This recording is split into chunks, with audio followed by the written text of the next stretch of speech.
tears, more sadness, more confusion. I care for him from the deepest part of my heart. I know he would do anything for me. I know that he loves me more than anything. Yet I feel restless, uneasy. I feel as though something is missing, as though I have not found my soulmate. Hi everyone, I'm Christine, your emotion coach, and today we are on journal number 8. I am sharing my journals to take you along this journey of how I found peace and direction through my emotions with my emotions. I am a highly sensitive person, an HSP, and whether you are as well or not, you probably have landed here because you feel like your emotions have you in their grip sometime.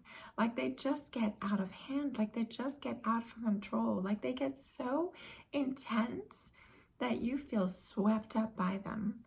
Our emotions are so incredibly beautiful. They are powerful and they can show you everything.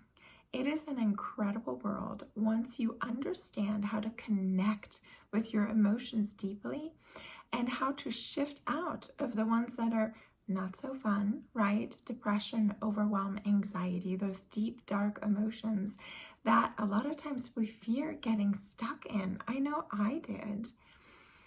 They are also valuable, incredibly valuable in showing you who you are, where you're stuck, what belief systems to look at, which definitions to reshape.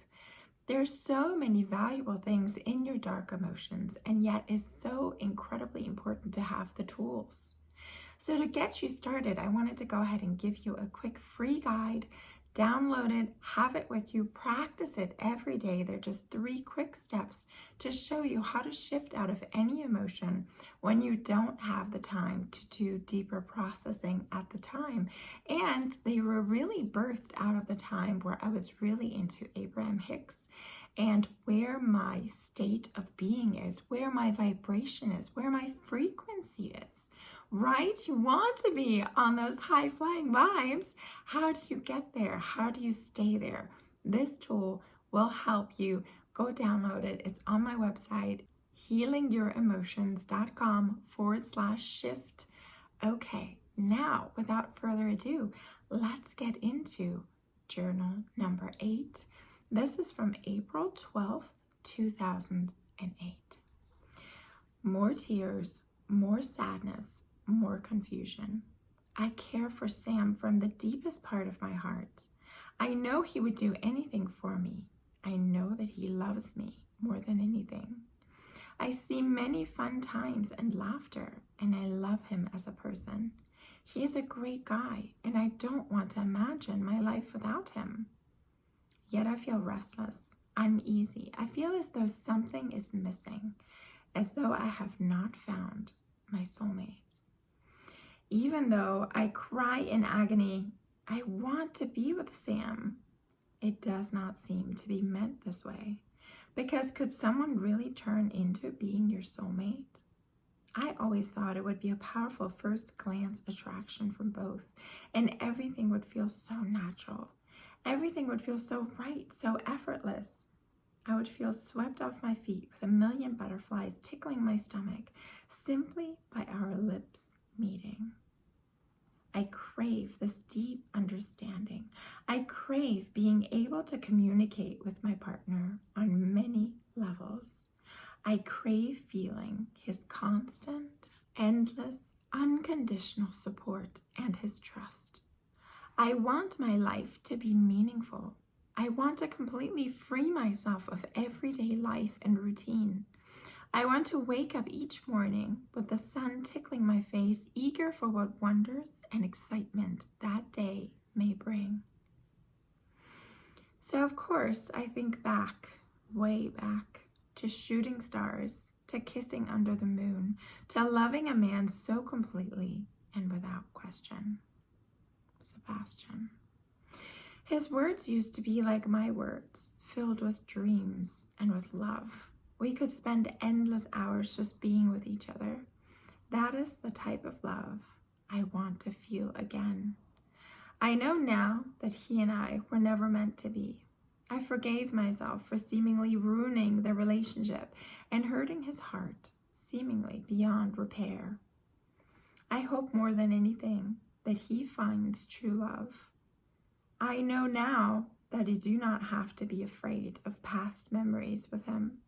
They are simply my guide, my star, which illuminates the way. I know what kind of love I am capable of. I know what kind of love I want to fill my heart and my entire being.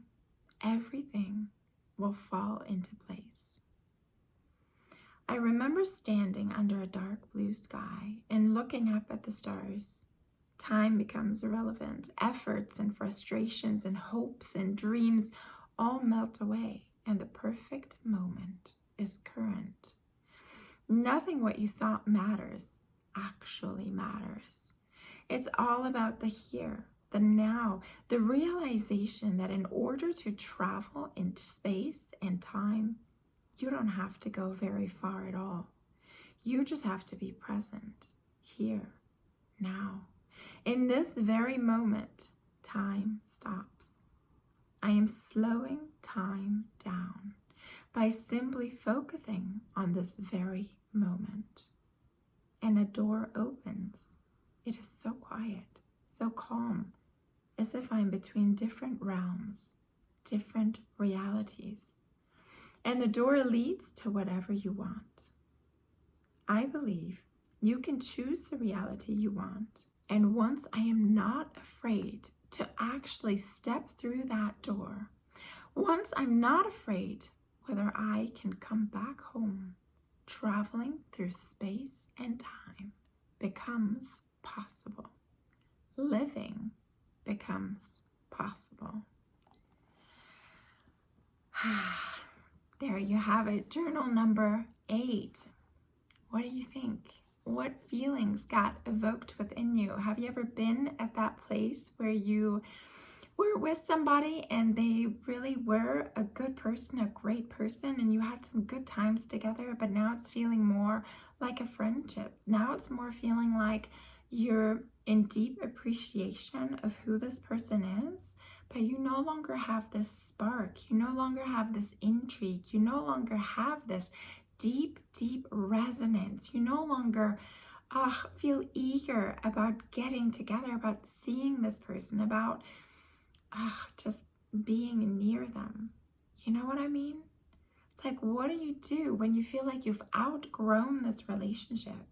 And especially as a highly sensitive person, an HSP, it was incredibly difficult for me to let go of a relationship. You'll see in my journals going on from here that there are several times where I was like, okay, I'm done with this relationship. I am going to leave it be. I'm going to step out. I'm going to be on my own. And then it always was like this, like just, oh my gosh, I felt like ripping off a Band-Aid, right? All of a sudden you're just like left bare and on your own without all this love streaming towards you, without this comfort, without this familiarity, right? HSPs don't always deal very well with change. And it's different. And one of the other things that was really hard for me, I remember this being very, very difficult for me. It is when you're about to break up with somebody, you have this feeling of, what if I will never see him again? What if I end this relationship and that's it? We won't ever cross paths again. And it just feels way too intense in order to make that break. So now it's not just a question of, does this person still fit with me? Can we be in a romantic relationship? Now it becomes a matter of, will I ever see this person again? You know, and also their reaction, right? What is their reaction going to be? Is this person going to be so mad at me that they're just going to kick me out of their life? And I must say, I've experienced both. I have experienced where I have never talked to the person again. And actually by now, I don't mind, because I feel like, more to that in a second. But I've also felt it the other way around, right? I have a person that I have loved since I was 17 years old, and we still write each other at least, happy birthdays and Merry Christmas. We still at least connect a few times a year because it's just so beautiful once you've been a part of each other's lives. But I have gotten to a place where it doesn't matter one way or another, because I've just gotten to a place where spiritually I believe we are all connected. We are all one. And whether I can reach out to this person in the physical on this earth plane or not, I feel like at any moment in time, I can communicate with their higher self, with their inner being at any point in time. And also, I find it so beautiful to kind of time capsule these moments, these experiences. Nobody can take that from you. You have lived them. They are yours. You have birthed them into being, and they will always exist, right? What has existed will always exist. Really, if you listen to some of the channels like Bashar, everything already exists here and now. Everything, every single moment, every single experience already exists. So if everything exists at the same time, then you always have access to it. And I just find it so beautiful and so helpful and so soothing to think that these experiences, these memories, these time capsules that I have birthed into beingness, or that I got to witness, that I got to experience, are always here for me. And at any point in time, I can be there again. I can activate that feeling again. I can be bathed in that vibration, in that frequency. I can experience it deeply in any moment that I choose. Now, why was that not always helpful? Because I'm a highly sensitive, and because we feel very deeply. And so many times when I would feel into that moment very quickly, my rational mind would sit and say, well, yeah, Christine, but that's over. Yeah, Christine, you messed that up. Yeah, Christine, maybe you should have stayed in that relationship with that guy. Then you could experience more moments like that. So then what am I doing? I'm adding judgment to the moment. And I have really taught myself to uncouple those things, right? To no longer experience those things in succession. I can just take a moment and experience the moment for itself.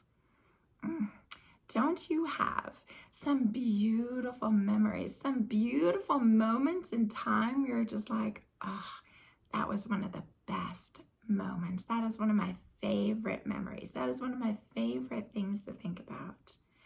If up until today you have linked a painful memory or a painful feeling with it, then I invite you to unlink the two, to unhook the two, to decide that you get to experience joy without pain, that you can feel one without needing to feel the other, to bring the other into play, right?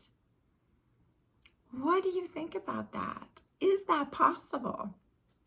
I know I've shared it in another video as well. I've even done this with particular songs. If you have a song that you really, really like, but then you linked it to an old boyfriend and you're just like, oh man, I don't want to think about that guy. I don't want to think about that time together. It was not a good time in my life, but you really like the song.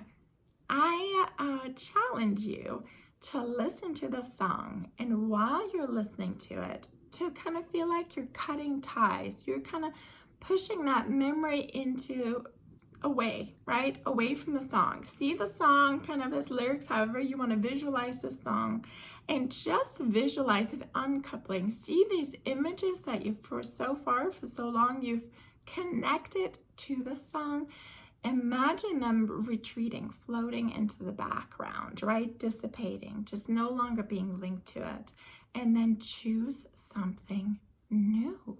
Choose something different. Choose what from now on you want to feel, you want to visualize, you want to think about when you hear the song. I think it's an incredibly powerful thing, and it's so nice and playful and an easy thing to start with, to show yourself that you can be so incredibly powerful when you realize how to use visualization, how to get on a certain wavelength, how to choose your emotion even when the trigger is initially different. Soulmates, love at first sight. What do you think about that? I am a hopeless romantic. Rom-coms are still my favorite genre to watch, even though I know it's always going to end up the same way, which it better be a happy ending, otherwise I won't even watch the movie. But I'm always like, but how? How are they going to get together? What are going to be the obstacles? Are they actually going to be like communicating, right? What are their own insecurities that they have to get beyond in order to finally commit, or to finally, what is the word I'm looking for? To finally open up and be vulnerable enough to confess to each other what they're actually feeling. This is my kind of stuff. But I must say, these days, I also love the movies where initially they do not like each other, right? They're enemies. They're antagonists, right? They're not vibing together. They find the other person annoying, obnoxious, totally don't resonate. But then as the movie progresses and they're both changing in different ways, they're actually ending up on this perfect wavelength together. So I'm curious, how do you feel about soulmates, about love at first sight? I know I've heard so many definitions about soulmates, and sometimes it's exactly those people that rub you the wrong way, who are here to be your soulmate in order to help you progress and help you with spiritual evolution. So then we get into the realm of like twin flames. Is there one person that is meant for us? And I must say, it's really shifted for me over the years, and it's hard to think that we have such a huge planet and we're only supposed to find one person. I mean, certainly I believe in fate, in serendipity, in law of attraction, in coming together, but I don't know if it's meant to be with only one person, because then it would be way too sad when somebody already passes away in their 20s or 30s. And then what? The other person is going to be alone for the rest of their life on earth? That would just be too harsh in my mind, right? And also from my own experience, I have loved several men very deeply. And it was perfect for that moment in time, for that period of my life, for helping me through particular learnings, teachings that I wanted to integrate about myself, right? Gosh, I learned a ton about myself from relationships. Some of them where I'm like, yeah, thanks. I don't need to experience this again. And some where I'm like, oh gosh, we had such a deep resonance, such a deep connection. I would love to feel that again. Why didn't it work out with this person? And yet it's also beautiful to think they will always be in my life, either as memories or as friends. And also, I must say, I have lived very much the side of chemistry, of passion, right? I have a whole video on that about HSPs and love and how tricky it can be because we feel so deeply and we're so passionate and we get so drawn in, and those emotions are incredible. But I don't necessarily think that great chemistry, really big physical attraction will necessarily lead to the best relationship, because there's so many other things at play, right? The way you are, the way you want to live your life, just the different idiosyncrasies about each other, even just how you want to structure life, how you want to, if you want a family or not. All these different questions are so separate from how we feel about somebody, or if we can have a deep connection with somebody. So I'm curious how you feel about love, because I know in my 20s, I didn't want to hear anything like that. I was so into there's this one right person for me. And when I find this one person, it's like just going to be bliss. It's going to be heaven on earth, and there's not going to be anything missing from my life anymore. I didn't realize it was really me and my own love missing in my own life.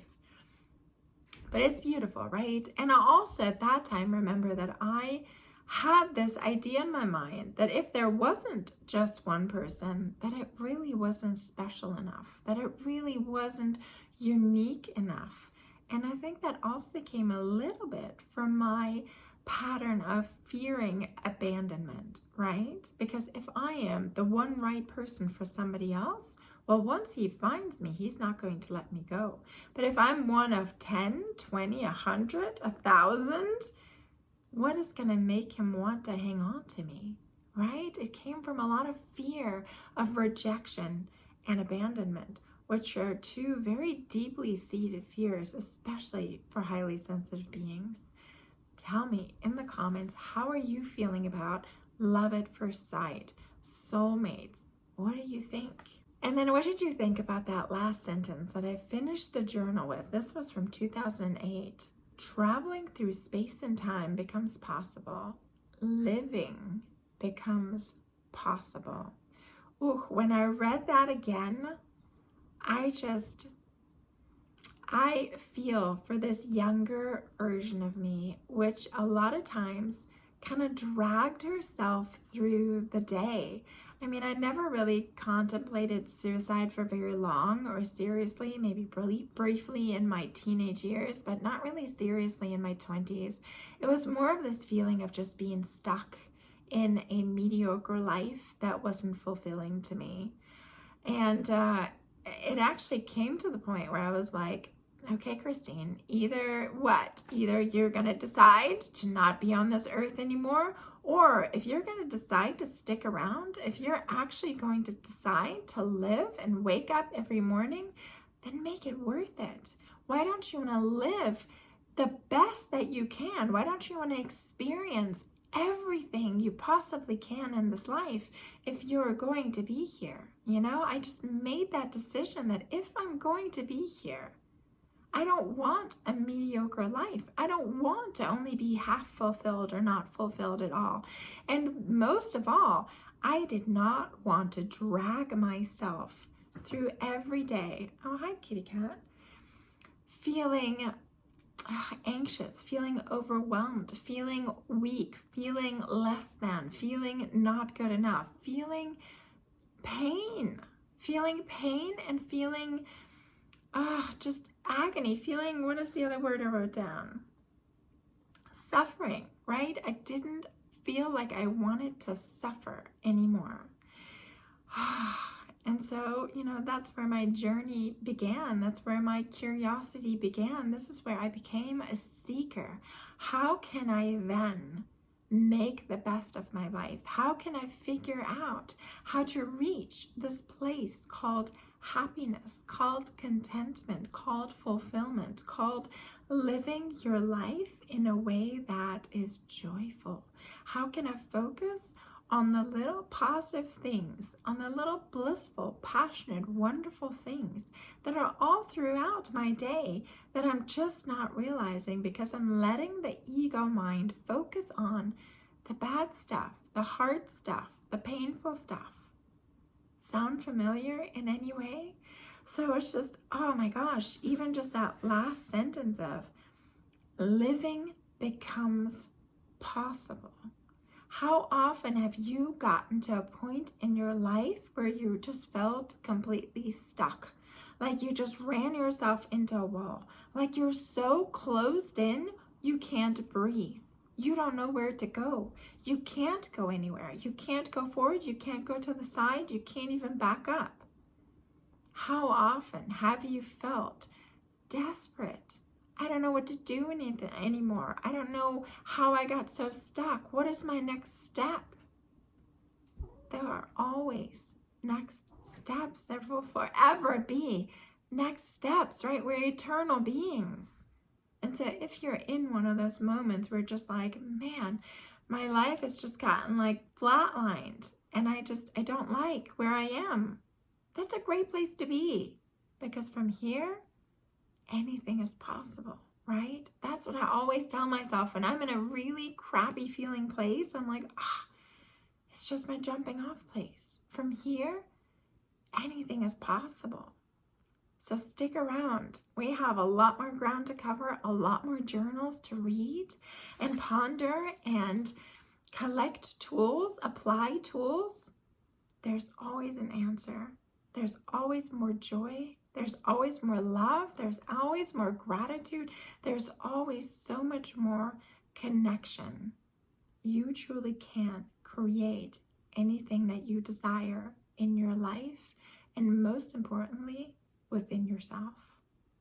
Thank you so much for being here with me, for doing the hard work, for showing up for yourself. We have such an easy time as highly sensitive showing up for other people. This is you showing up for yourself, and I commend you for that. I'll see you in the next one.